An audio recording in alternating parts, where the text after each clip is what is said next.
Het gaat net goed met de stiekelbarg. Het al stiekelbargen zag het al jaren en dat jouwt zwaar. Daarom slaan de gemeenten Downtummerdiel en Noord-Est-Friesland de handen in om wat voor de besjes te budgetten.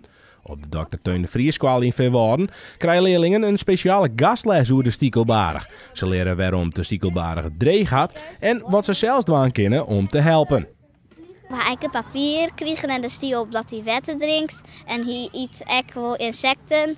En we hebben ook een hoeske. Eigenlijk wel een egelhoeske.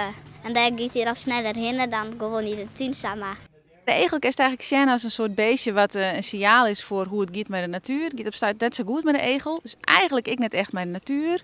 En als het iets dust voor de egel, dan helpt het mij een heel soort oren dingen. Het klimaat en biodiversiteit in bredere zin. Op Verskatenskwaal in de gemeenten kregen leerlingen bijzondere visite. Wethouders en de burgemeester gingen naar Del om omteken te vregen voor de stiekelbarg. In Veewouden kwam wethouder wie bestreek we dat Del. Hij leesde daar in het Fries voor uit een boek over de stiekelbarg. Het mooie is dat Ben wat mij krijgen van wat gebeurt er in uw tuin, hoe zullen we naar uw tuin.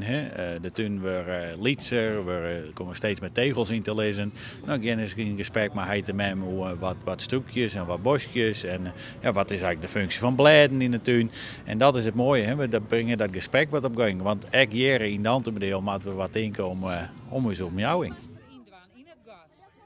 Stel, de band die rent nou in de tuin en die schön egel. Wat moet dan doen? Maar als ze een egel zeggen, nou, ze kunnen hem maar rust laten en ze kunnen hem een beetje helpen door korte voerten aan met hinnesmaak en wat wetter. Dus geen molken, maar wetter. Dat helpt ik. Ik denk dat ik dan gewoon, als ik tegen mijn huis weer, als ik gewoon de insecten die en dat gewoon zo del lezen, dat zo wachten tot die komt en dan misschien een cameraatje der del lezen.